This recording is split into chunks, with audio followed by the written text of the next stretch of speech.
Boa noite, pessoal, tudo bem? Conseguem me ver e me ouvir? Beleza, Ellen, obrigado. Pessoal, meu nome é Conseguimos sim. Rafael. Beleza, tá, obrigado. Pessoal, meu nome é Rafael, sou CEO da EnjoyVet Cursos Profissionais. Agradeço a todos pela presença nessa palestra. É um tema muito bacana, o pessoal pede bastante coisa de silvestres. Nós estamos no segundo ano da EnjoyVet e o ano passado nós não tivemos nada de silvestres. Foi tudo muito focado em cachorro e gato, e esse ano nós já tivemos uma palestra, 2 cursos, mais uma palestra hoje, e teremos mais um curso aí de silvestres. Então, é uma área que está crescendo muito e está dando bastante certo aqui na Enjoy também. Pessoal, antes de começar, eu só queria dar alguns recadinhos para vocês. Nós teremos no dia 21 e 22 de novembro um curso bem pedido por vocês de fluidoterapia na emergência e princípios básicos da hemogasometria venosa, com o Dr. Sérgio dos Santos Souza, o Serginho da Embi Morumbi. É um curso muito bacana, pessoal, de 2 dias, online e ao vivo. A gravação fica disponível por 45 dias. É muito bacana, pessoal, vale muito a pena. Fluido a gente precisa saber muito e hemogasometria também, né? Então, vamos aproveitar e estar num curso num valor muito acessível, R$ 179. Nos dias 27 e 28 de novembro e 4 e 5 de dezembro, um curso de 4 dias, teremos o curso de animais silvestres, pessoal. Muito pedido por vocês também. Na verdade, essa palestra é para lançar esse curso, né? Estamos lançando o curso oficialmente aqui e é muito bacana. Nesse curso nós falaremos sobre os conceitos gerais dos répteis, das serpentes, lagartos, testudines. Então, vamos falar de anatomia, casos clínicos, um pouco de clínica, tá? Então, vale muito a pena, tá no nosso Instagram, o conteúdo total, o conteúdo completinho, tá? Dia 27 falaremos de répteis, 28 serpentes, dia 4/12 lagartos e 5/12 testudines. Vale muito a pena, pessoal. Com o doutor André Saldanha, o médico veterinário André Saldanha, que é um dos melhores do Brasil, ele é muito bom, e apresentaremos todo dia casos clínicos do que foi apresentado em aula. Então, é muito bacana, pessoal. Vale muito a pena, tá? Então, vocês, todo mundo aqui que está aqui, provavelmente gosta de silvestres, né? Pode aproveitar, tá bom, pessoal? Vale muito a pena. Nós sortearemos hoje 2 bolsas de 50% nesse curso, tá bom? De anatomia de animais silvestres. Então, você que gosta de silvestre, assina a lista de presença, todo mundo. Se você tem interesse na bolsa, vai passar um outro formulário, lista de presença e o formulário para quem quer participar, tá bom? São 2 bolsas de 50% nesse curso de animais silvestres. Vale muito a pena.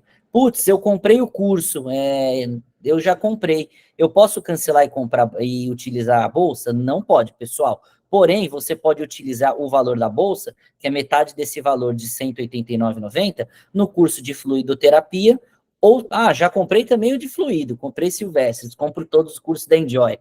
Beleza, você utiliza esse valor no curso de anatomia veterinária, tá bom? Então não tem problema. Você pode participar do sorteio. Não se esqueçam, pessoal, um formulário para lista de presença e quem não quer participar do sorteio não tem problema algum, tá? Só não assina a lista de sorteio. Eu faço 2 listas por quê? De repente uma pessoa sorteada pela lista de presença, ela não quer participar, aí ela tira a chance de outro, tá bom? Então, quer participar do sorteio, não tem problema algum, só assinar a lista, tá bom, pessoal? Vale muito a pena, sorteio vale para o de animais silvestres, tá? E dia 12, 13 e 14 de dezembro, teremos um curso também muito pedido, que é o curso de anatomia veterinária, com a doutora Camila Sabaldo Alves. Esse curso é muito pedido, pessoal, muito mesmo. Vai ser de anatomia topográfica, tá? Deixa eu ver assim mais detalhes do que a gente vai passar para vocês, quais são as regiões. Ela vai falar, a doutora Camila, ela vai falar das regiões da cabeça, pescoço, membro, tórax e abdômen. Cabeça, pescoço, membro, tórax e abdômen. Também é um curso online, também ao vivo. Então, não vou conseguir, eu vou dar plantão, não consigo ver 1 ou 2 aulas, sem problema, as aulas ficam gravadas por 45 dias. Tá bom, pessoal? Desde já quero agradecer o Dr. Delcio Magalhães por aceitar o convite aqui da Enjoy Vet. De pronto aceitou o nosso convite e já está convidado a participar de conversarmos sobre outros cursos, palestras, enfim. O Delcio, eu lembro dele, o rosto dele não me é estranho, acho que a gente se via lá na faculdade e acho que até conversamos alguma vez, né, em Bimorumbi. Para quem não me conhece, eu sou advogado, estou finalizando a medicina veterinária, minha segunda graduação, estou no estágio obrigatório, e eu vi o Delcio por lá e a hora que foi nos indicado para ministrar palestra, eu já reconheci, falei, não, o menino é bom demais, e o Delcio, falo sem medo, ele é um dos nomes aí que vão despontar aí no mercado de silvestres, é novo, mas sabe muito, Delcio, e vai crescer demais, né? Pode gravar o nome dele, que daqui a pouco Délcio, Puff, Kamal, André Saldanha, tá por aí. Então, Délcio, desde já agradeço, as meninas vão ler o seu currículo daqui a pouco. Só antes de começar, pessoal, um recado do Dr. André Saldanha, que é o professor desse curso de silvestres, né? Que a gente vai falar de répteis, lagarto e texudines, no dia 27 e 28 de novembro, 4 e 5 de dezembro. Doutor André Saldanha gravou um vídeo para vocês, pessoal.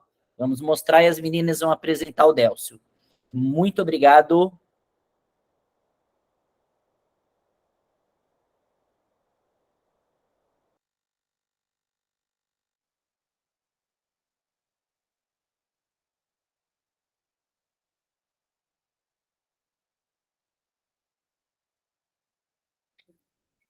Pessoal, deu um probleminha aqui no vídeo, mas a gente já está resolvendo, vai espelhar de novo, tá bom?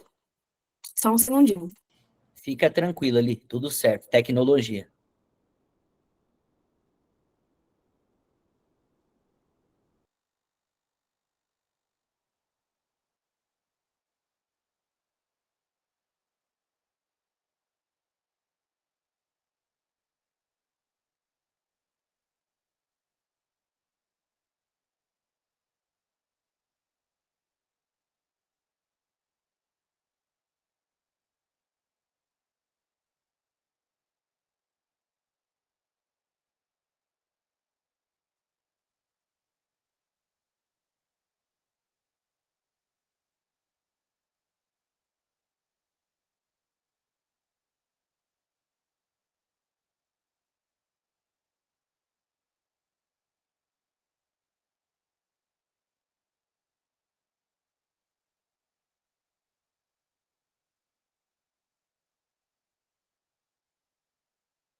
Fala.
Pessoal, espelhou certinho. Eu acabo que não consegui ver. Mas esse foi o recado do professor André. Agora a gente vai passar o vídeo. Ai, meu Deus, não teve som. Como é que eu faço para passar o som? Pera aí, que qualquer coisa a gente passa de novo.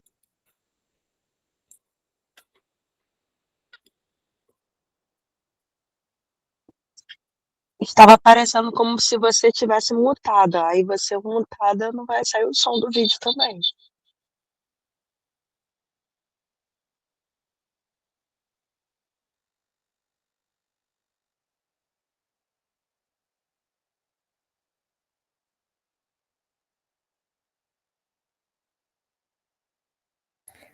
Oi, boa noite, pessoal. Tudo bem? Espero que todo mundo esteja bem. Bem-vindo à nossa palestra. Bem-vindo, doutor. Bom, o médico veterinário Delcio Magalhães é graduado em Medicina Veterinária pela Embi Morumbi em 2022. Fez aperfeiçoamento em técnicas cirúrgicas de cães e gatos pelo CETAC VET de 2021 a 2022 e fez residência em Medicina Clínica Cirúrgica e Anestesiologia de Animais Selvagens pela Universidade Federal de Uberlândia, de 2023 a 2025. Então, parabéns, doutor. Se quiser espelhar seus slides, fique à vontade. Seja bem-vindo. Bom dia, dá para me ouvir? Perfeito, doutor. Perfeito? Tá. Vou compartilhar aqui no Meet.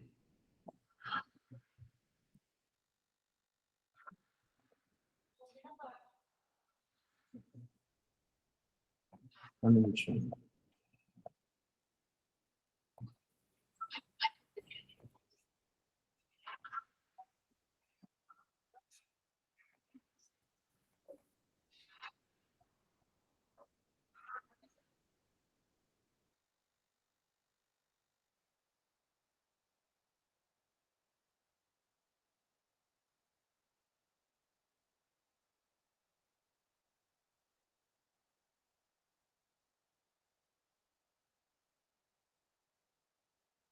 Vocês conseguem ver?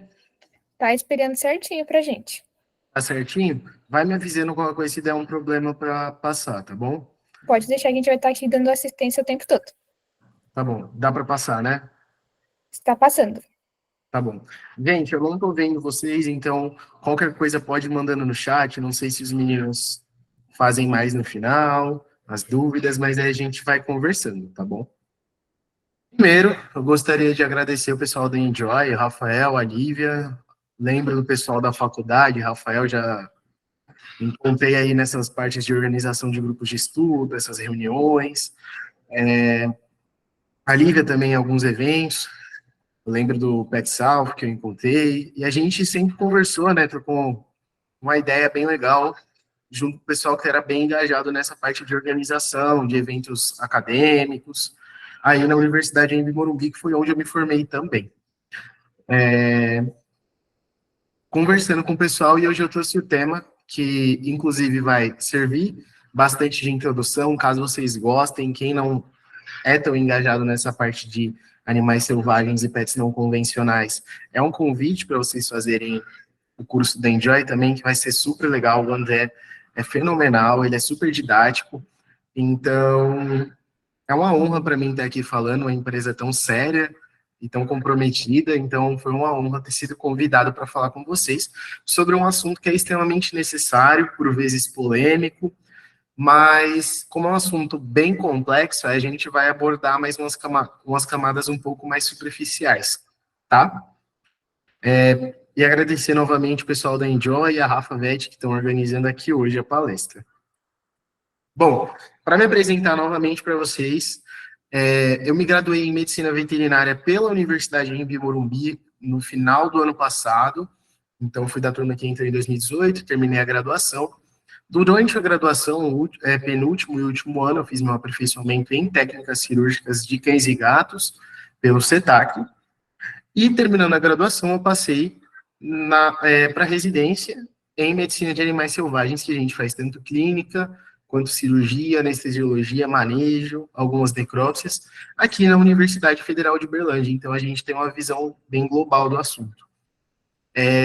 Na nossa residência, a gente aborda tanto a parte de pets não convencionais quanto animais de vida livre. Então, muito do que eu vou trazer para vocês também é essa visão dual que a gente acaba tendo na rotina. Bom, já que a gente está aqui para falar sobre pets não convencionais, a gente precisa conceituar o que são os pets não convencionais, quem são eles, o que significa isso. Quando a gente fala de pets não convencionais, a gente pode ter, por exemplo, aqui que está na foto, um araracanga, pode ter um coelho, pode ter um feneco, por exemplo, que é esse canídeo. E o que isso significa? O que são pets não convencionais? Qual o elo que une todos esses animais tão diferentes entre si? Bom, basicamente é um termo não técnico que a gente utiliza para nomear todos os animais que são de estimação, que são pets, porém, eles fogem da convenção social, do que é a convenção social tradicional, que se tem um cão ou um gato. Então, hoje em dia, os ditos pets não convencionais são todos os animais de estimação que fogem dessa atmosfera mais tradicional.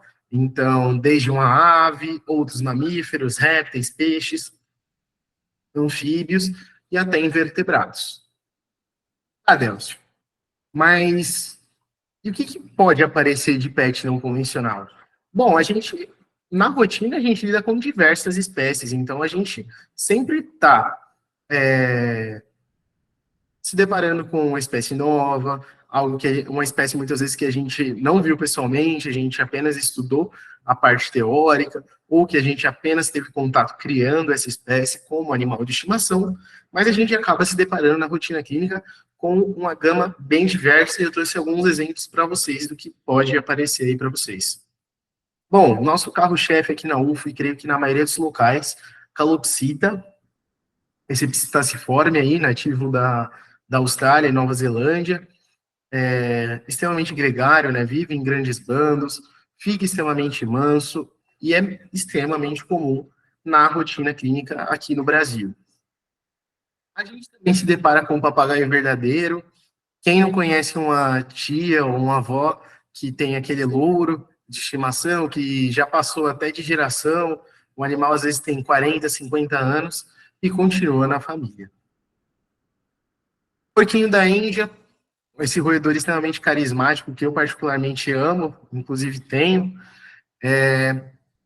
um animal que está muito presente na nossa rotina.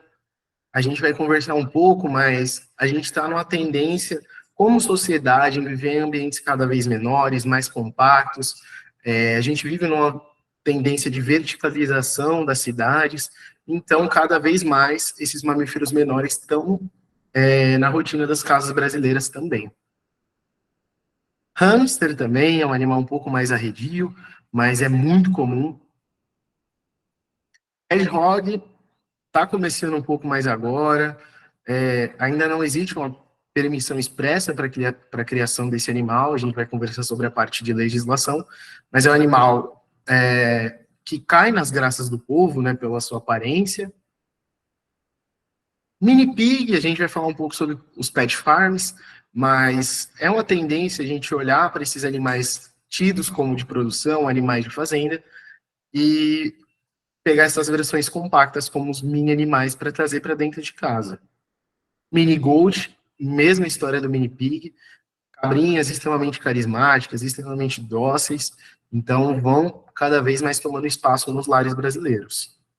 Os répteis também, pela rotina que a gente tem hoje em dia, com a vida urbana, então é bem mais complicado você estar sempre disponível para fornecer alimento para um animal, manipular ele toda hora, todo dia, levar para passear, para fazer xixi, trocar a forração todo dia. Então, para essas pessoas, os répteis têm ocupado um grande espaço também.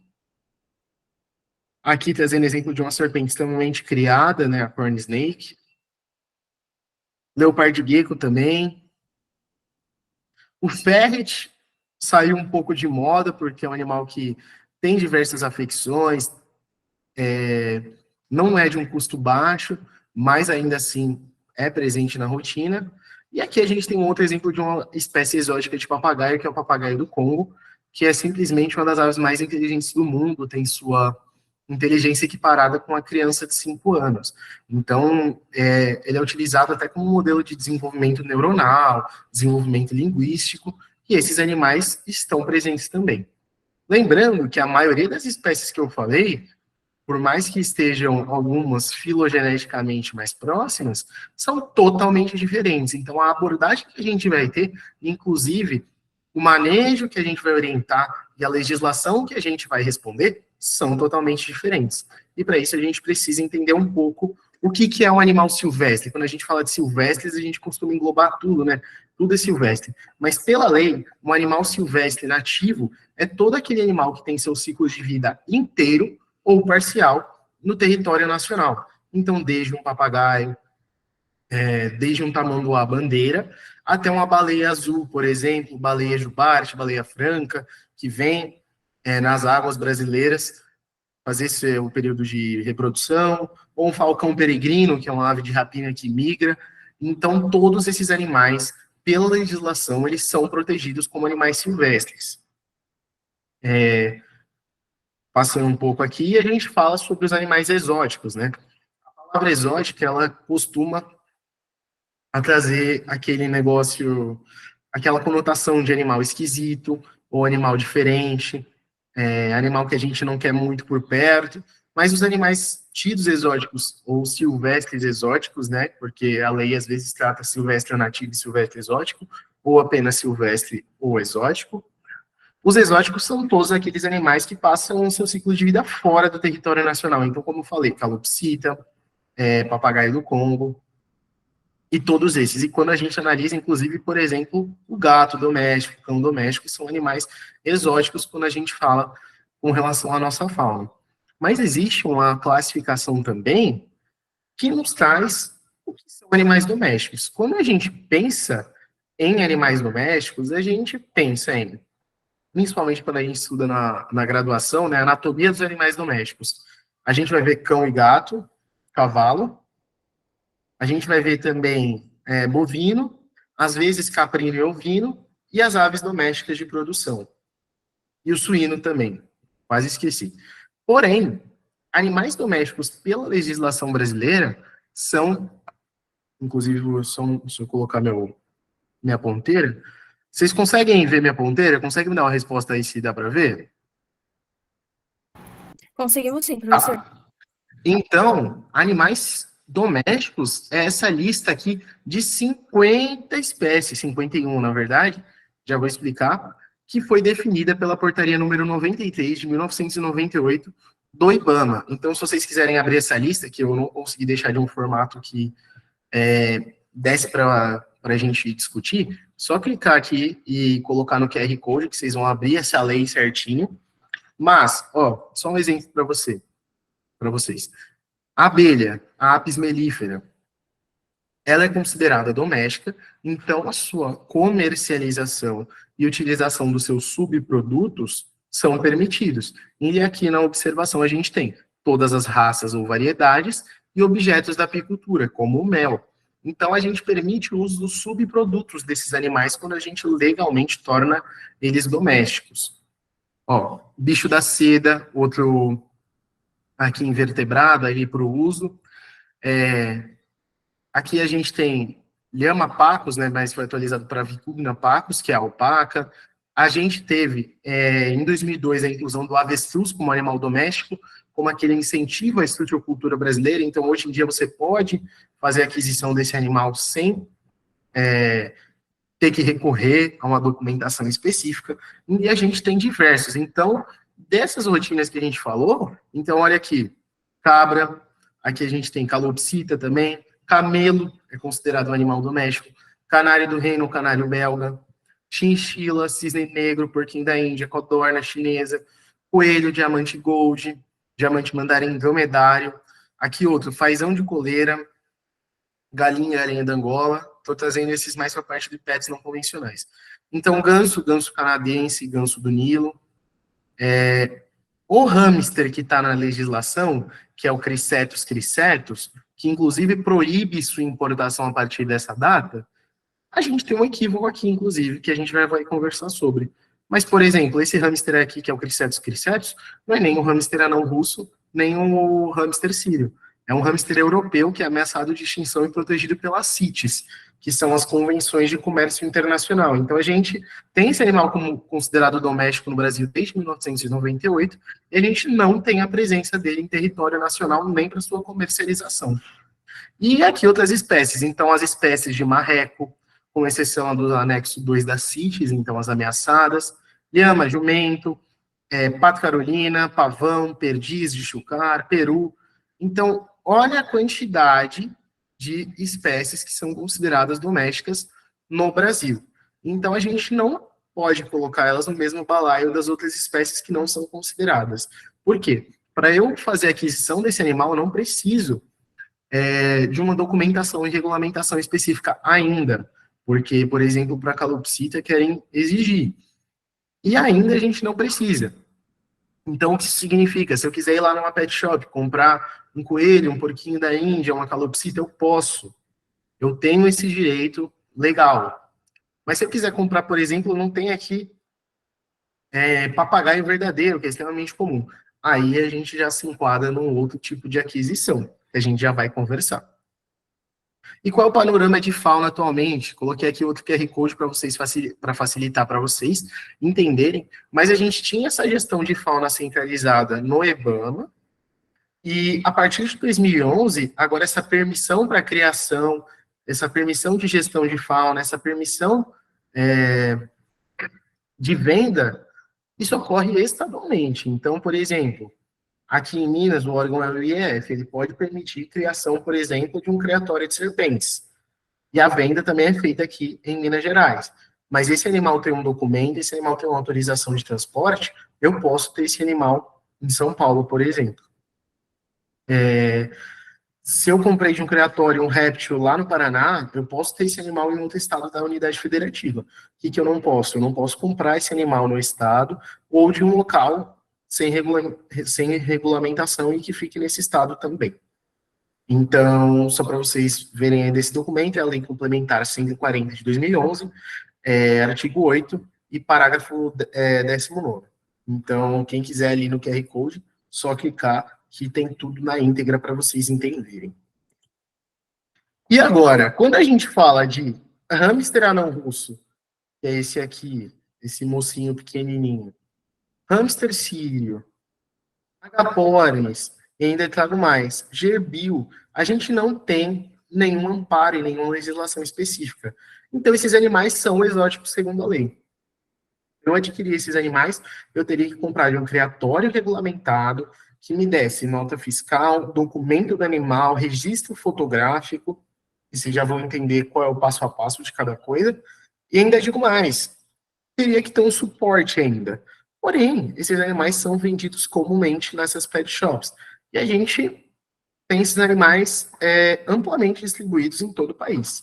Então, na verdade, o que a gente precisaria é mais de um amparo legal com relação a essas espécies que ficam desamparadas legalmente. Com relação a animais aquáticos, bom, quando a gente fala de animais aquáticos, a gente está falando de portarias específicas, até porque a maioria das espécies, principalmente de peixes, eles vão vir de coleta em ambiente natural. Isso é essa pesca extrativista, que vai fazer a extração desse animal de ambiente natural. Então, a gente precisa de uma análise como um todo do ambiente, e se essa espécie de peixe ela é importada, o potencial de bioinvasão também desse animal.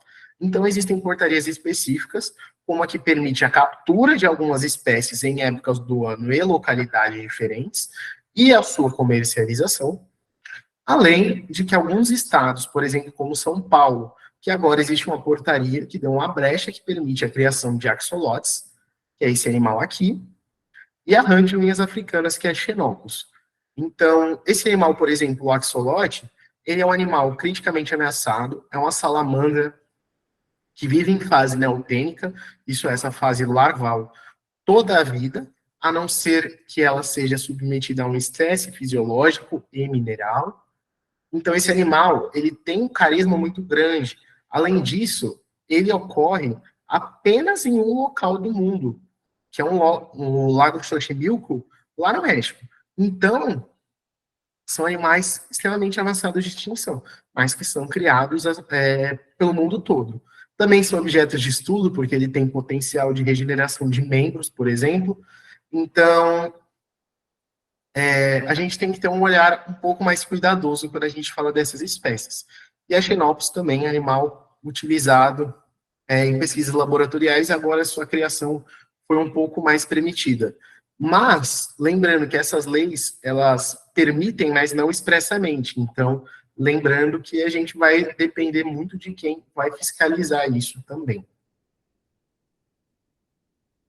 A questão dos invertebrados. Hoje em dia já existe um grupo de pessoas que cria esses animais como animais de estimação. Então, aranhas caranguejeiras, caracóis, louva-a-Deus, são criados por aí. De forma geral, eles estão desamparados do ponto de vista legal. A lei ela vai proteger apenas algumas espécies que estão ameaçadas de extinção. Então, essas espécies que têm um perigo para a conservação, elas têm uma proteção expressa. De resto, a maioria das leis que falam de comércio desses animais, venda e comércio e posse, nem sequer cita esses animais como possibilidade. Então, existe uma discussão sobre uma ética cienciocêntrica. Isso é, quanto mais próximo filogeneticamente da gente, a gente tende a ter uma empatia muito grande. A gente sabe, por exemplo, com a questão de comércio de cães, que ocorre toda uma regulamentação, um engajamento, uma luta a favor. Mas para animais que talvez expressem menos seus sentimentos, então isso já não ocorre. Outra questão que dificulta a gente ter a venda legal desses animais é a dificuldade de marcação. Então, não tem como eu microchipar, senão eu furo o exoesqueleto, promovo um trauma muito grande nesse animal e também não tem como eu anilhar, porque é um animal que vai fazer troca do exoesqueleto. A gente tem essa dificuldade. E quais são os dilemas envolvendo tudo isso? A gente tem que entender a diferença entre posse responsável, aquisição responsável e criação comercial responsável, e entender que está tudo interligado. A gente tem que refletir, isso não é uma pergunta que não vai ter resposta ao final da nossa conversa, mas existe um limite para quais espécies eu devo ou não criar em casa? Lembrar que isso vai variar de acordo com a localização geográfica, status político, status econômico do país ou do estado que você está, mas a gente precisa ter essa discussão, né? Que leva tanto aspectos morais e dilemas éticos aí. Se legislações permissivas para a criação desses animais, elas são necessariamente melhores, ou em alguns aspectos não? E se animais domésticos não convencionais, eles precisam de um acompanhamento um pouco mais próximo do que, por exemplo, um cão ou um gato, que são os mais comuns na rotina. E qual seria esse pós-aquisição ideal para esses animais? Bom, lembrando que a gente está no Brasil, então é impossível a gente se desvincular de muitos aspectos culturais, principalmente dos povos originários.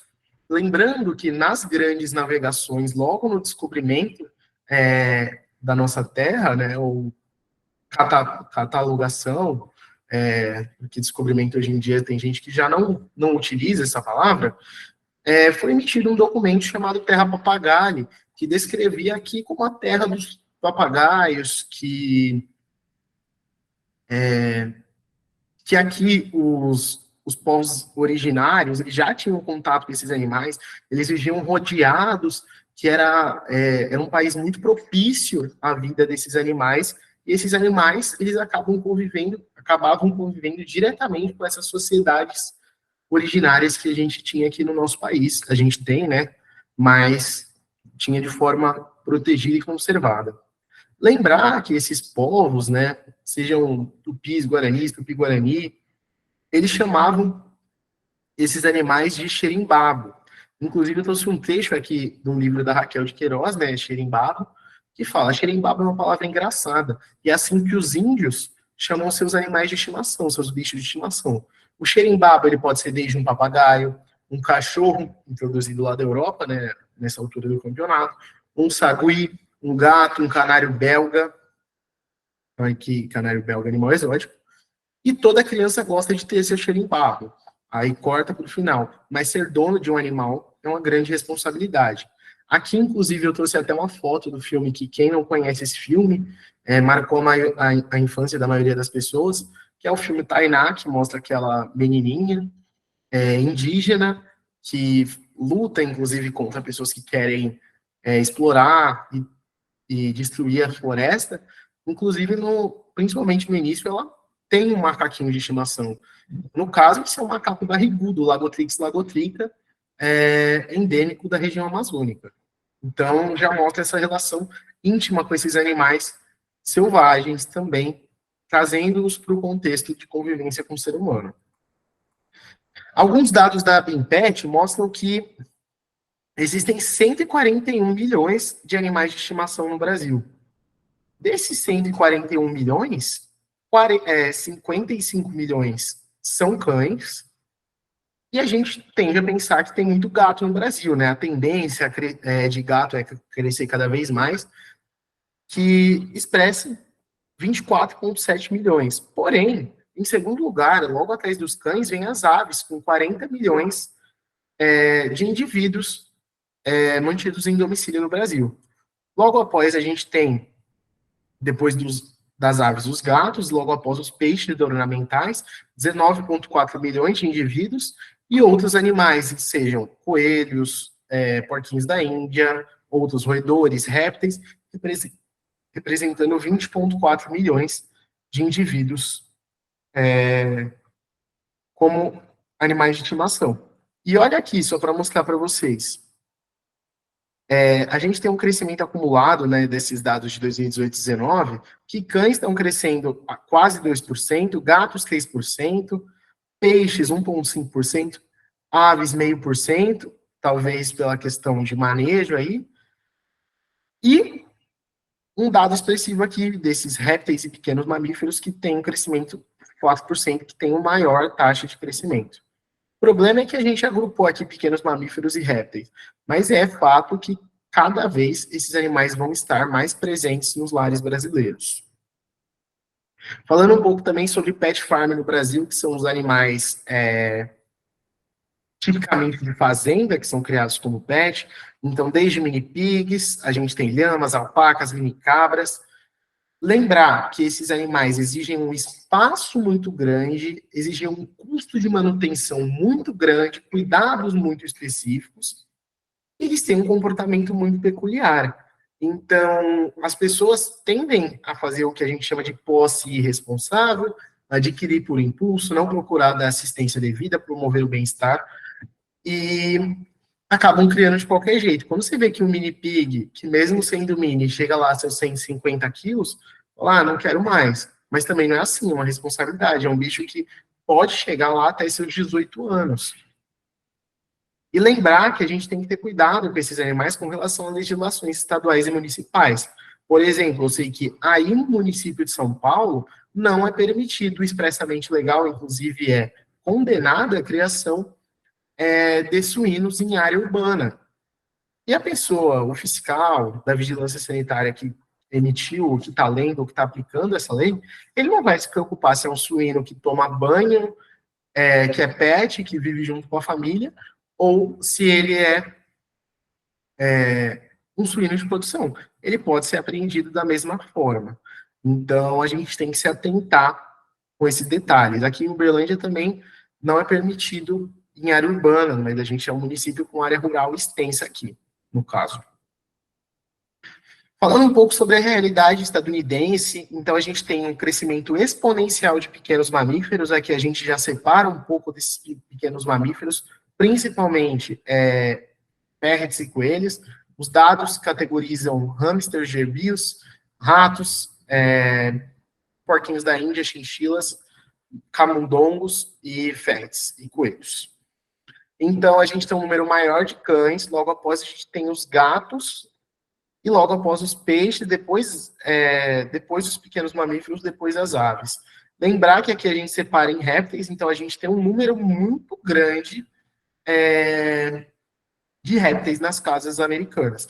Esse dado é da Forbes, né? E logo após os cavalos criados em ambiente urbano e os peixes de água salgada que exigem um manejo mais delicado.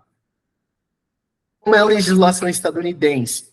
Bom, lembrar que eles funcionam muito de acordo com cada estado, mas cada estado vai ter um tipo de legislação. Então, eu trouxe alguns exemplos para vocês. Começar pela Flórida, que é uma legislação extremamente permissiva. Então, você pode ter o que sua imaginação deixar, basicamente, só que isso vai ser classificado segundo o risco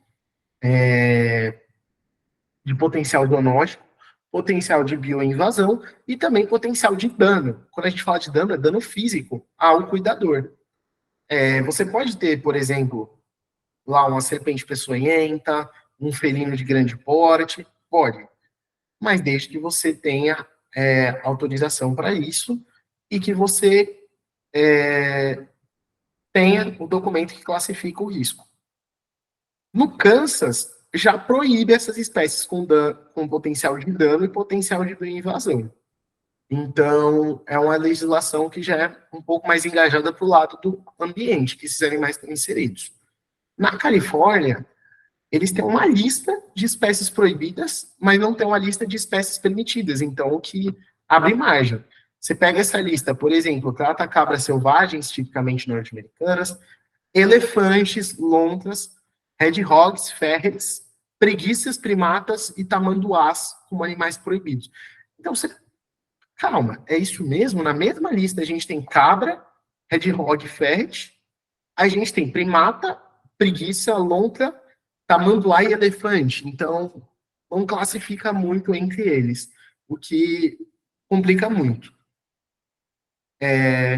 Já no Texas, ele exige uma documentação para que esses animais sejam comprados, independente. Então, se você vai comprar um porquinho da Índia, também precisa de documentação. Nas pet shops, eles geralmente emitem esse tipo de documento, então o comércio é um pouco mais tranquilo nesse sentido de conseguir adquirir esse animal, só que eles têm todo um controle, na maioria dos locais. Aqui, só para demonstrar para vocês, parente do nosso gambazinho, né, nosso saruê, aqui é um Virginia opossum, ele é um animal um pouco maior, que chega um macho muito grande, a seus 5 quilos, mas tem a média de 3 quilos. E esses animais são tipicamente criados, as pessoas pegam para criar. Como um pet, dão banho, dão ração de cama, dão frutos. Só que esses animais são extremamente predispostos à obesidade. Esse indivíduo aqui, ele está no score corporal 10 de 9, por exemplo. É um score corporal mais que máximo. Então, são danos que muitas vezes por desconhecimento, excesso de humanização dos animais e as legislações extremamente permissivas podem trazer. Sobre a realidade europeia, a gente tem um problema muito grande lá, que é a falta de uma legislação centrada na União Europeia. Porém, a gente está dentro da União Europeia, que tem um fluxo de comércio muito grande entre os países. Então, em alguns países a gente tem problemas de tráfico, bioinvasão, posse irresponsável, e outros nem tanto, só que a gente olha e a legislação ela não é clara, porque a gente tem um comércio único ali. Altos índices, novamente, de tráfico e bioinvasão, principalmente por essa passagem mais facilitada entre os países e os acordos comerciais envolvendo. Então, tem esse documento da INDICAP que pede uma protocolação, uma legislação específica sobre a questão dos pets selvagens, que eles chamam aqui na União Europeia. E, novamente, existe um limite para essas espécies criadas. Algumas legislações baseiam-se no princípio de danos ao indivíduo, que tutela o animal, e outras, o dano à biodiversidade, que vocês vão entender por que tem que ser estudado. E lembrar que o melhor seria fazer um meio de campo entre eles, além do potencial da espécie, comportamento da espécie. Então, aqui é um puma super famoso, pet na Rússia, só para a gente refletir. Até quando a gente pode ser permissivo ter um animal, por exemplo, silvestre nativo, um felídeo de grande porte, ser criado livremente como pet num país europeu, por exemplo. E afinal, o que é posse responsável? É um conceito um pouco subjetivo, mas existem leis que protocolam o ideal para cães. Então, vacina antirrábica, acesso à saúde, cobertura de intempéries, então abrigo, acesso à água, acesso à alimentação de boa qualidade. Então, de forma geral, quando a gente olha esses aspectos, absorvendo o que é protocolado para cães e gatos, é assistir o animal em saúde e bem-estar. E quando a gente fala de bem-estar, a gente está falando, dependendo do contexto que esse animal está sendo criado, tanto socioeconômico quanto do país, e também com relação à sua saúde, tanto física quanto mental. Não permitir, de fato, conflitos com a fauna e flora local, e também fazer uma análise introspectiva antes de pensar em ter esse animal. Esse animal é adaptável aos seus valores? Valores a gente diz não financeiro, mas seus valores, sua rotina, condições financeiras, porque é importante, a gente sabe, quando o animal fica doente, a gente precisa estar preparado. Espaço e tempo para cuidar desse animal. Lembrar que... Tá dando para escutar, gente? Sim, professor. Lembrar que a aquisição de pets não convencionais, ela vai variar de acordo com a classificação desse animal. Eu não vou poder ter a mesma forma de aquisição de um porquinho da Índia, por exemplo, com um piton birmanês, como esse indivíduo da foto. Lembrar que a gente sempre deve fazer essa aquisição em um local ou de uma fonte idônea, então comprar de um criadouro ou de um local que cuide expressamente desses animais, que permita conhecer quais condições esses animais estão sendo reproduzidos, que tenha um suporte legal, então uma autorização para venda, uma autorização, um alvará de funcionamento, no caso de animais exóticos, uma autorização de manejo. Lembrar, sempre procurar a procedência antes de adquirir esses animais, e lembrar dos animais domésticos, por mais que seja mais permissível, é super fácil você comprar coelho de gaiola em feira, por exemplo, mas isso está longe de ser o ideal para esse animal. Em que condições esse animal foi criado? Você não tem noção de genealogia, de saúde desse animal, que qualidade de vida e de saúde esse animal teve antes de chegar na sua casa e quanto isso vai comprometer sua criação.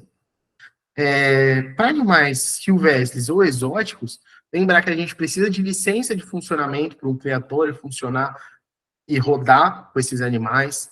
Precisamos de autorização de manejo da espécie, autorização para venda dessa espécie, autorização para o transporte, às vezes envia-se de forma aérea essa espécie, então precisa de autorização, precisa de nota fiscal, essa nota fiscal tem que acompanhar sempre que o animal sair de casa ou estiver em casa, essa nota fiscal tem que estar junto com ele, e tem que estar junto com o documento, essa nota fiscal vai com o documento também do animal, e lembrar sempre do registro fotográfico. Eu tenho deixa eu pegar um exemplo, um tigre d'água, que é extremamente comum de ser criado. E você vai ver que aquele indivíduo não bate com o registro fotográfico. Então, o registro fotográfico é como se fosse a nossa carinha no RG para esse animal. E lembrar também que, em alguns casos, a legislação pode permitir um termo de posse. Ou seja, eu fui até a sua casa, constatei que esse animal é ilegal, porém, ele está sendo cuidado de forma consciente e não prejudicando o seu bem-estar. É feita uma avaliação. Então, eu entrego um termo de posse, esse animal, a tutela dele, final, é do Estado, mas você pode cuidar desse animal, o termo de cuidador, alguns locais chamam de fiel depositário também. Quais são as realidades, na verdade, que a gente vê na maioria dos locais?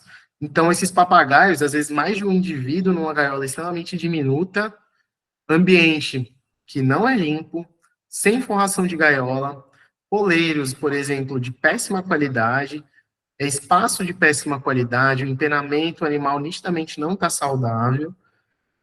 O girassol, isso quando não serve o girassol naquele potinho de sardinha enferrujado, o louro que come pão, toma café, e isso tá, assim, a galáxias de distância de ser ideal para o animal.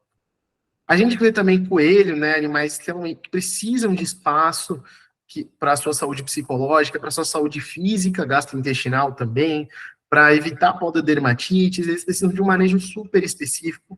São animais que ficam extremamente interativos, precisam de espaço E, assim, são criados em gaiolas, às vezes com forração,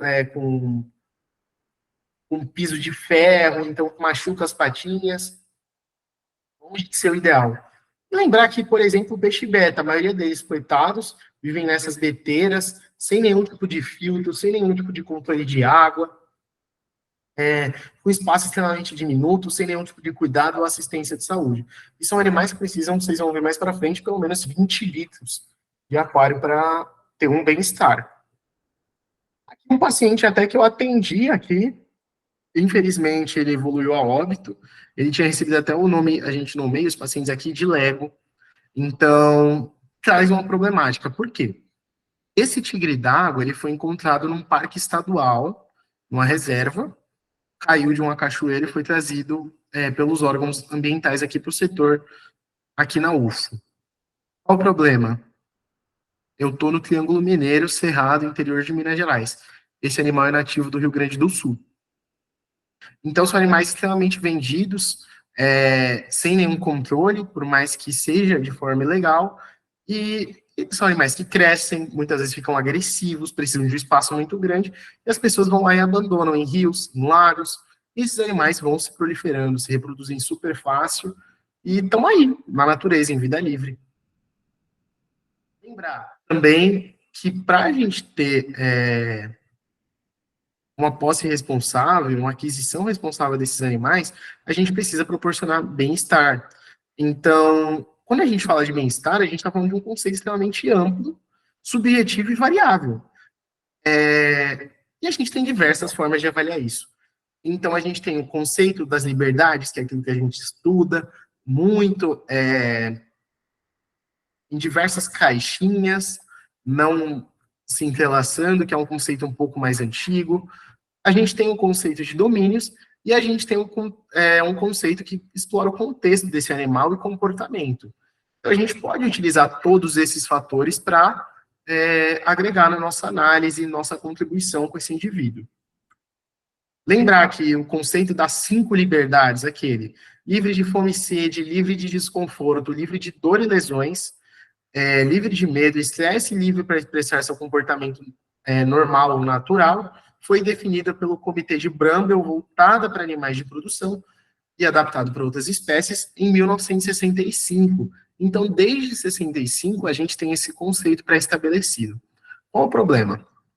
Livre de medo e angústia é um pouco difícil de avaliar, mas é mais avaliável, digamos assim. Livre de dor, sofrimento e doenças, a gente consegue por escalas clínicas, exames físicos, exames complementares, pela medicina, estabelecer isso. Livre de fome e sede, então com fornecimento ideal de alimento, água, livre de desconforto, com espaço ideal, porém, o que sempre bateu na tecla foi essa livre para expressar seu comportamento normal. Porém, o comportamento normal, ele vai variar de acordo com o indivíduo e variar de acordo com o contexto. O mesmo indivíduo sendo criado, por exemplo, a mesma espécie sendo criada, uma cabra de produção e uma cabra como pet, eles não podem ter o mesmo tipo de avaliação como se fosse uma espécie única. Eles vão ter contextos diferentes, vão ter estímulos ambientais, psicológicos e também nutricionais, estímulos de diversas fontes totalmente diferentes do que eles realmente vivem.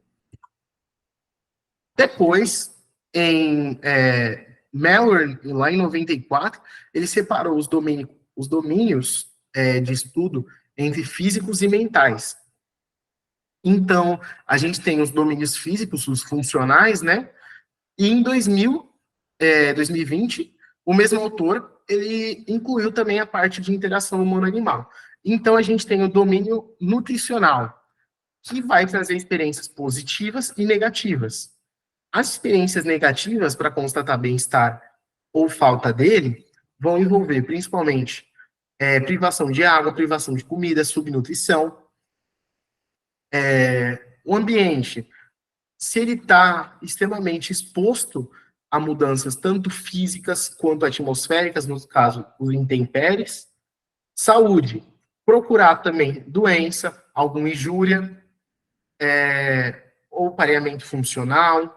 Comportamento, aí a gente já tem uma avaliação um pouco mais complexa só nessa parte, que todos juntam no domínio mental, que é o quinto domínio, que tem experiências negativas como fome, sede, ansiedade, medo, dor e o de estresse. Lembrar que a gente tem 2 tipos de estresse. O estresse, que é o estresse fisiológico, com liberação de cortisol controlado e catecolaminas, e o de estresse, que é aquele estresse constante que traz malefícios para a saúde física do indivíduo e mental. E lembrar que a análise de tudo isso somado vai formar o estado de bem-estar. Esse esquema da UFMG ele é bem aplicado, principalmente em zoológico, mas ele vale super para a gente entender sobre os domínios. Então, os domínios físicos, os 4 domínios físicos, eles se interligam no domínio mental como um domínio central e levam para o estado de bem-estar. Então, aqui, por exemplo, na nutrição, de experiências negativas, é o que a gente falou de privação de alimentos, já nas positivas a gente tem o contrário, nutrição adequada e alimento disponível. Então, a gente vai classificando tudo isso quando a gente fala do bem-estar do indivíduo. Lembrar que a gente também existe a avaliação comportamental direcionada com base no comportamento e contexto do indivíduo, então dá para utilizar etograma, dá para fazer uma avaliação sanitária do indivíduo, e mensuração de marcadores de estresse. Então, no caso de algumas pesquisas que fazem com, principalmente aves, né, criadas como pet, são dosar, por exemplo, o cortisol. Ah, Delcio, mas você vai conter a ave para coletar sangue? Não, dá para dosar o cortisol fecal. Então, a gente faz tudo isso para entender se esses animais, naquele modelo que eles estão sendo criados, nesse contexto, eles estão em bem-estar ou não. Então, aqui, por exemplo, um etograma de coelho. Então, sobre os comportamentos que ele expressa quando eles estão tranquilos, eles estão se sentindo num ambiente agradável. Aqui, para fazer um pouco de exemplo de recintos para vocês, que vocês muitas vezes veem totalmente diferente do que está sendo mostrado aqui. Por exemplo, esse recinto aqui à esquerda é um terrário ideal para um hamster. Um terrário profundo, com diversas camadas de forração, que esse animal consiga cavar, com tocas subterrâneas, com galerias. São animais que cavam, e a gente vê eles sendo criados naquelas gaiolinhas super pequenininhas, com um alimento totalmente inadequado. Então, por mais que seja um animal que vive seus 2, no máximo 2,5 anos de idade, ele precisa de um recinto adequado para ter bem-estar, para não adoecer de forma fácil. A gente sabe que os marcadores crônicos de estresse também imunossuprimem. Então, aqui para vocês mostrar um de hamster. Aqui um recinto, que seria um recinto adequado, por exemplo, para ratos. Então, que ele tem diversos andares, que ele tem escada, que o animal consegue escalar, que o animal consegue se exercitar, que o animal consegue esconder, que ele consegue ter uma área de alimentação, uma área de descanso, uma área de banheirinho. São animais extremamente higiênicos, que gostam de separar suas áreas de vivência. Então, a gente tem que ter cuidado, a gente não vai criar esses animais, por mais que diminutos, em gaiolas super pequenininhas, porque senão eles não vão ter qualidade de vida. Aqui, por exemplo, o recinto para porquinho da Índia, são animais que vivem mais térreo, né, não escalam tanto, não pulam como outros animais, porém, existe a opção da gente utilizar essas escadas, não tão anguladas, porque senão sobrecarrega a coluninha. Uso de tocas, feno disponível, a gente já vai falar sobre alimentação. Forrações macias, são animais que precisam de forrações macias para ter uma qualidade desse ambiente. Aqui falando sobre coelhos, aqui eu tirei essas fotos do Rabbit Welfare Association and Fund, que é uma associação que determina diversos critérios de bem-estar para coelho, inclusive abordagens. Por exemplo, a gente ouve muito na clínica de pequenos falar do cat friendly, mas a gente já tem protocolos para abordagem rabbit friendly na clínica. Então, o uso da caixinha com o volumoso, porque no mesmo local que eles se alimentam, eles costumam fazer as necessidades. Pote de um material que deixe a água sempre fresca e não junte sujidades, um pote de bocal largo, em que evite que ele bata seus bigodes na hora de beber água. Tocas, piso confortável também, enriquecimento ambiental. Isso aqui para uma criação de coelho pet indoor.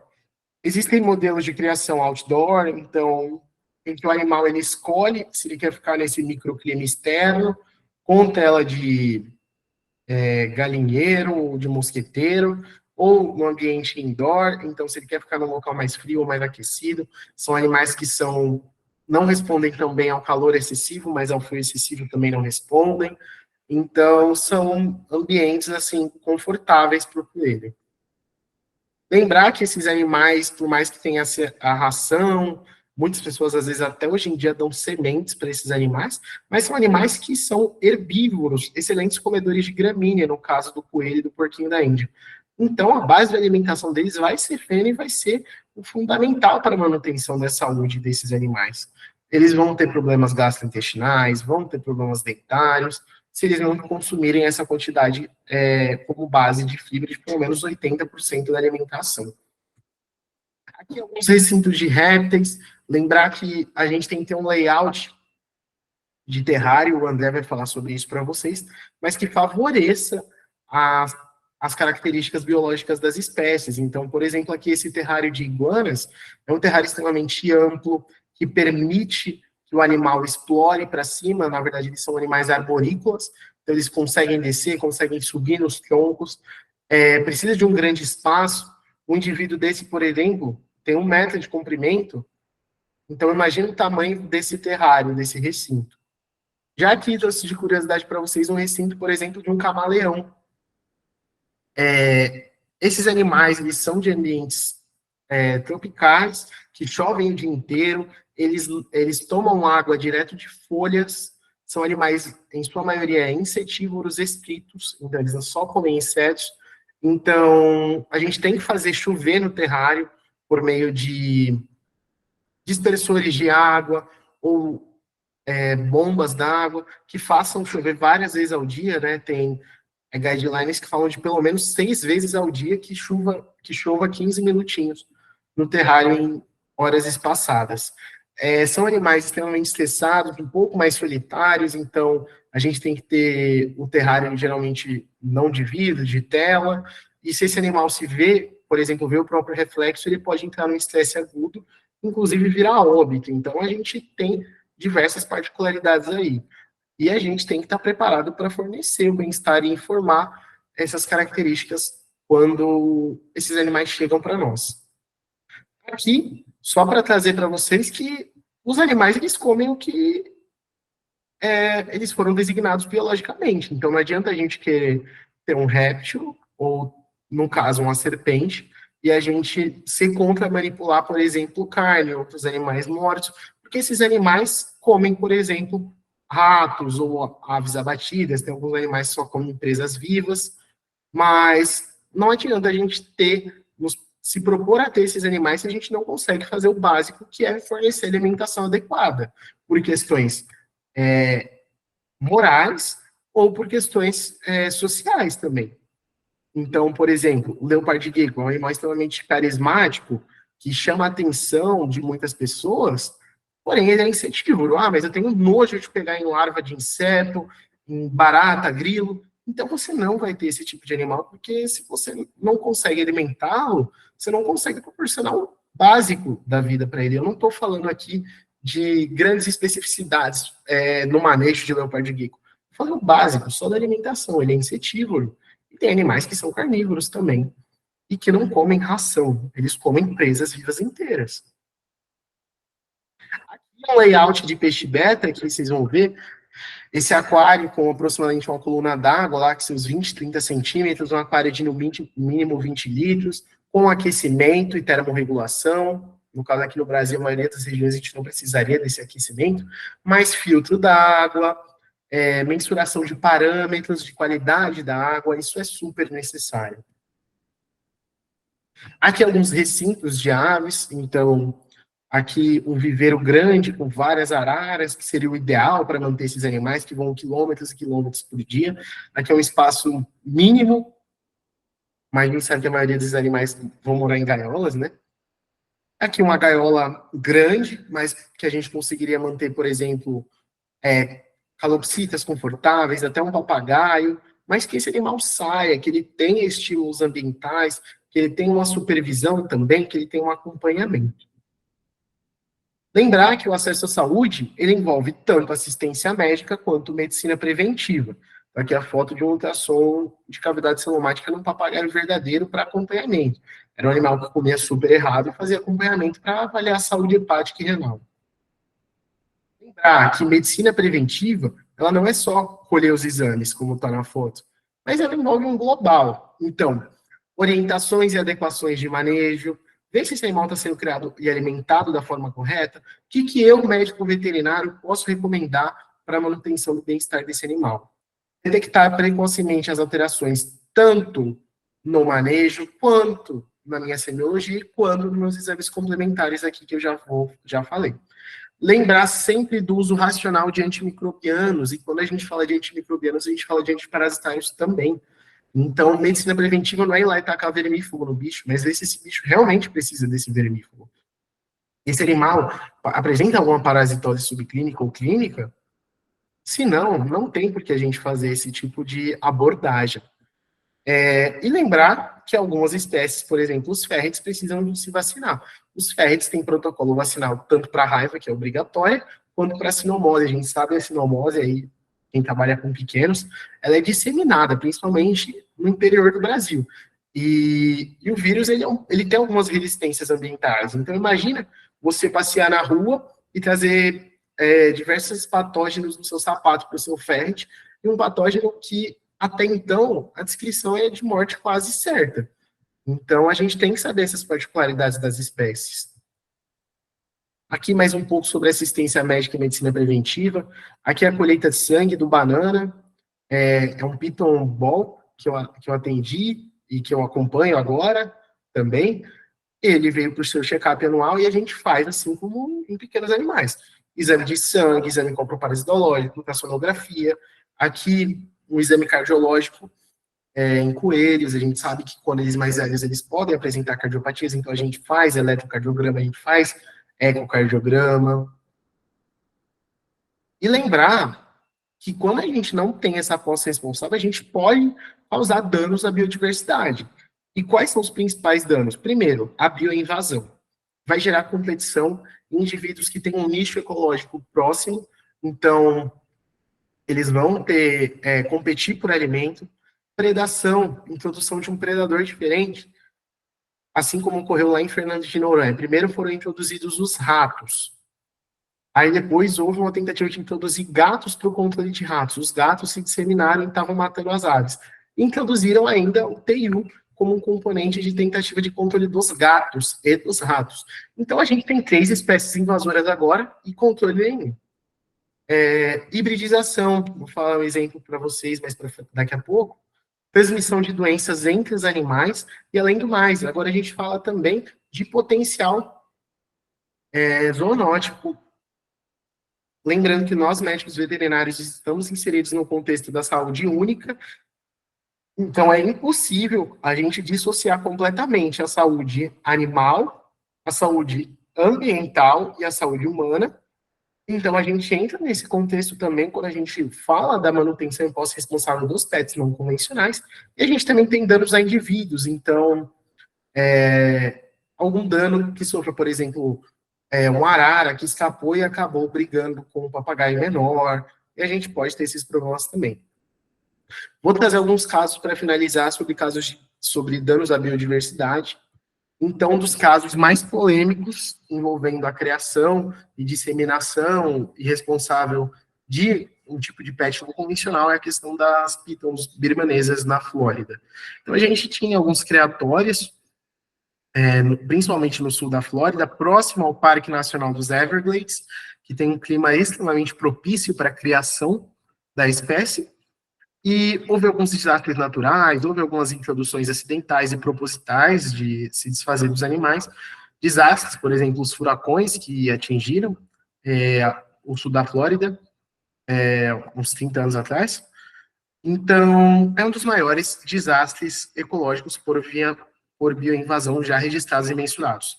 Aqui é o Parque Nacional dos Everglades, ele fica um pouco aqui no sul da Flórida, já em contato aí com essa parte de ilhas oceânicas, na Baía da Flórida. Um pouco ali próximo já tem Miami, e ali a gente tem uma disseminação completa de pitons, nativas da Índia. Esses animais estão ficando de tamanhos gigantescos. Tem indivíduos que chegam a 9 metros e vão crescendo. Lembrar que esses animais estão fazendo uma migração para o norte da Flórida. Então, eles já passam aqui, tanto para o litoral oeste da Flórida, então ali onde tem o Golfo do México, e a gente já está passando aqui também para o Atlântico Norte. Então, a gente tem esse direcionamento ali para a região de Orlando, Kissimmee, Tampa, e o problema é a gente disseminar para outros locais. Por mais que a Flórida tenha um clima tropical extremamente propício, a gente pode ter uma disseminação dessas espécies. Como a gente tem um problema muito grande com esses animais, aqui é uma piton que engoliu um alligator mississippiensis, que é um jacaré americano, norte-americano. Então, esses animais eram topo de cadeia. Nada acima deles no quesito de predação, principalmente no Parque Nacional dos Everglades. Aqui é a necrópsia de uma piton que foi encontrada com um alligator no estômago. Aqui a gente tem também uma solução, né, que foi permitir a caça desses pitons. Então, esses pitons são caçados, vale prêmio, existe campanha de controle e erradicação desses animais, porém, não seria algo necessário se tivesse o controle anterior, e já que foi uma falha técnica na questão de gestão de fauna desse controle, por que permitir a caça por civis? Por mais que seja um pouco mais tranquila, a gente tem um dilema ético aí nessa questão de permissividade. Lembrar de alguns casos de coelhos. Coelhos são campeões de abandono, principalmente na época de Páscoa, pós-Páscoa, e fala que esse bicho vai dar trabalho, faz um xixi muito fedido, não tem como criar. Então, a gente não tem uma shelter medicine fortalecida hoje em dia, como a gente tem base para gatos e cães, a gente tem diversas ONGs, principalmente em São Paulo, surgindo.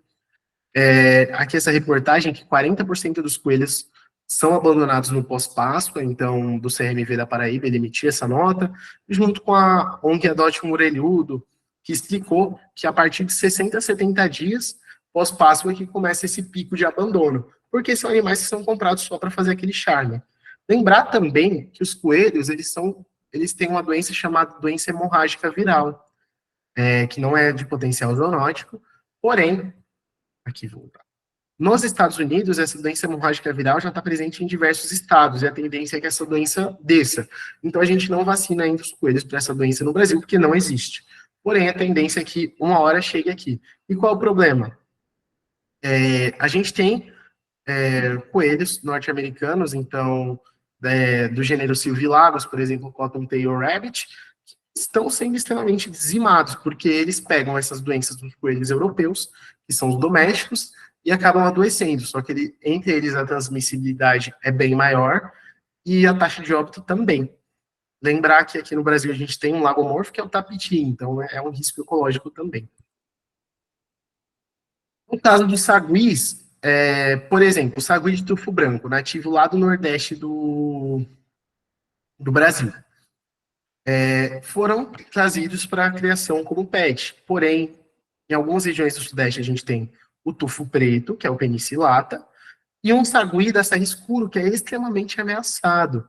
Então, quando a gente trouxe esse sagui, que é extremamente adaptável, mais bravo, de porte maior, mais robusto, a gente colocou ele no meio, e entre duas regiões, a gente teve o quê? Um boom de híbridos, de tufo preto e tufo branco, que a gente brinca até os tufos cinza, que competiam com os nativos e principalmente estão dizimando as populações de sagui da Serra Escuro, que é o Calitrix aurita. Então, hoje em dia existe um esforço muito grande para barrar a existência desses saguis híbridos e dos saguis invasores, porque esses animais se disseminam de forma super fácil em prol da existência desse saguizinho aqui.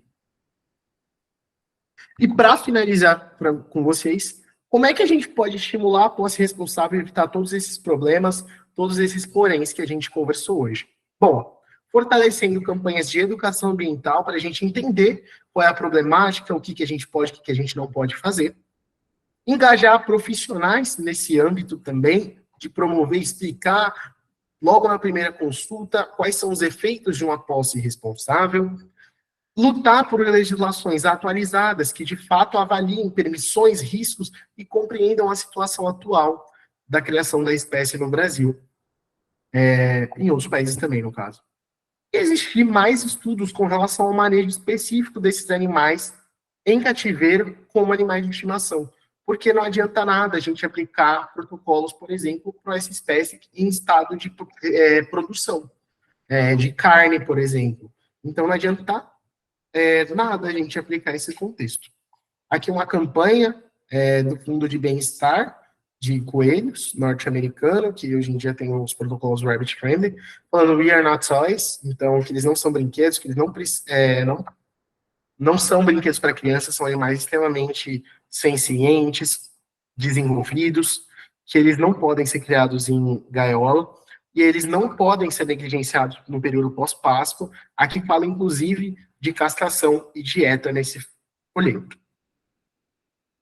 Bom, queria agradecer a atenção de todo mundo, espero que tenham gostado, estou aberto para dúvidas, agradecer mais uma vez o pessoal da Enjoy, Rafael, Lívia, que falou comigo, e eu estou 100% disponível aqui agora, viu? Deixa eu só parar de compartilhar e já voltar para a reunião.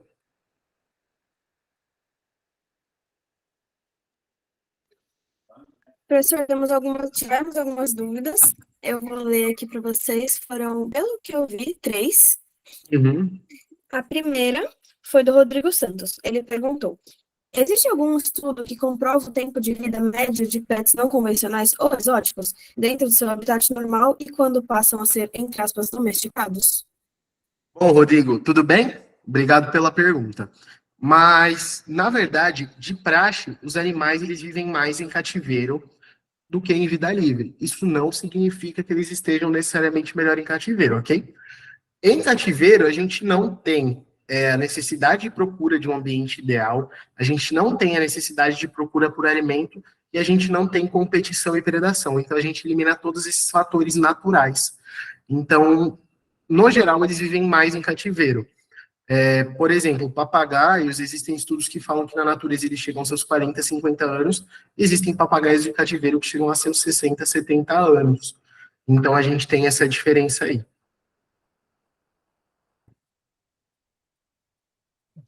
Certinho. A próxima pergunta, só ver aqui, foi da Ianca Cristiane. Ela perguntou: tenho uma dúvida. Como conseguimos diferenciar o sexo nos papagaios? E gaiolas, a ideal, no caso, seriam aquelas enormes? Oi, Ianca, tudo bem? Na verdade, o exame de praxe que a gente usa é a sexagem por meio de DNA. Os papagaios, principalmente os mais criados são os papagaios verdadeiros, eles não têm dimorfismo sexual. Então, a gente faz um exame por meio do sangue ou penas, e a partir disso, a gente verifica os cromossomos e o sexo do indivíduo. A gente pode, em algumas ocasiões, suspeitar. Então, por exemplo, fiz um exame radiográfico e tem um ovo ali. É uma fêmea. Fiz um exame ultrassonográfico e eu consegui constatar os ovários, os testículos. Então, só que em vias normais, a gente muitas vezes não consegue visualizar esses órgãos por exame radiográfico, ultrassonográfico. Então, a gente acaba fazendo esse exame mais tranquilo, que é a sexagem por sangue ou penas. Certinho. A última dúvida, pessoal, se vocês quiserem mandar mais, tivemos... Peraí, Igor, já fala assim, não. A Ana Gabriele Domingues dos Santos perguntou: qual o protocolo para a realização de ultrassom em serpentes? Bom, na verdade, a gente não tem um protocolo pré-estabelecido. A gente preconiza que não manipule esse animal logo no pós-imediato da alimentação, e a gente vai fazer ultrassom geralmente ou por um check-up, avaliação, ou por algum motivo de doença. Então, às vezes, esse animal já não comeu. Então, a gente vai acompanhar, assim como qualquer outro animal, a topografia dos órgãos, geralmente de cranial para caudal. Então, a gente passa ali por esôfago, o coração, passa por pulmões, passa, ou pulmão, dependendo da espécie, passa por estômago, intestino,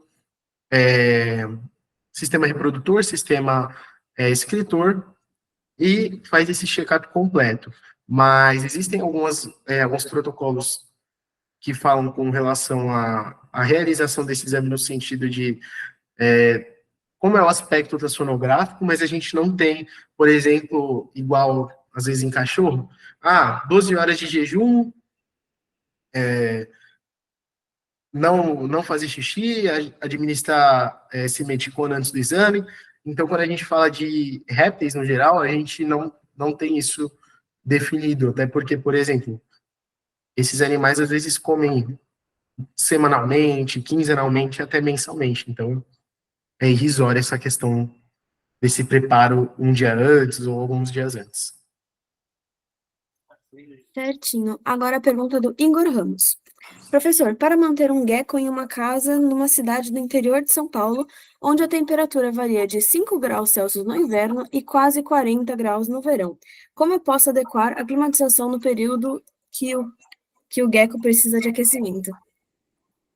Bom, oi Igor, tudo bem? A gente fala sobre gecko, a gente tem que sempre pensar que são répteis de clima um pouco mais quente, um pouco desértico. Então, a gente tem um grande desafio nessas variações bruscas de temperatura, que não são animais adaptados para isso. Então, o ideal é que você monitore sua fonte de aquecimento e que esse terrário desse animal ele tenha um gradiente de temperatura. Como não deu para focar especificamente em répteis aqui hoje, até porque vai ter o curso aí focado, mas só explicar para vocês, é que um lado do terrário tem um hotspot, que seria uma fonte de aquecimento primário, um lado quente e um lado frio do terrário. Então, que isso não fique muito abaixo ali dos seus 27, 28 graus, porque é uma temperatura de conforto aí para o gecko. Lembrar, sempre cuidado com umidade também, e muitas vezes nesse período de calor extremo que a gente está vivendo, inclusive aqui em Uberlândia, seria de desligar o aquecimento, sempre monitorando, para ter uma temperatura mínima, e sempre umedecendo esse ambiente para tornar ele um pouco mais úmido, respeitando o limite para a espécie, que são animais desérticos, mas que promova um arrefecimento térmico também. Bom, essa foi a última pergunta que tivemos aqui no chat. Professor, em nome da Enjoy, eu queria mais uma vez agradecer pela atenção, por ter aceitado essa palestra, fazer essa palestra conosco. Eu, como aluna, posso dizer, foi muito incrível você ter uma bagagem aqui, mesmo como o nosso CEO falou, você é novo, mas você adquiriu uma bagagem incrível durante a sua graduação. Foi uma palestra muito boa, você tem uma didática incrível. Acredito que todo mundo tenha gostado, pelo que estamos vendo aqui nos comentários. E, professor, agora a gente vai fazer um sorteio. Eu peço para que você, por favor, me fale 2 números de 1 a 20. 2 números de 1 a 20? Isso. Vamos fazer número 5 e número 12.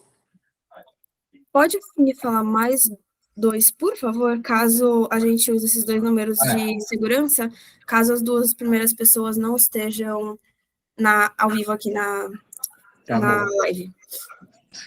5, 12, aí como reserva o número 1 e o número 20. 20? Ok. Pessoal, agora eu vou espelhar minha tela para a gente ver os ganhadores.